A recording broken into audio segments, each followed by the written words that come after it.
Addunyaan doolara biiliyoona 16.5 kennitu Itoophiyaa kana Jawaar Mohaammed maan dubbanne.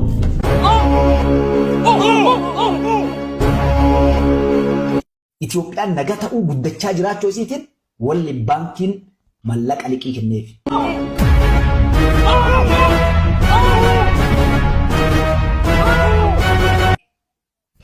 World food.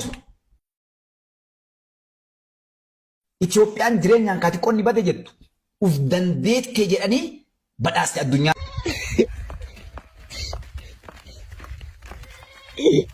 Itoophiyaan hadha biyya guddatteen dorgomteet makiinaa elektiriika malee Itoophiyaa kan seenne gooti.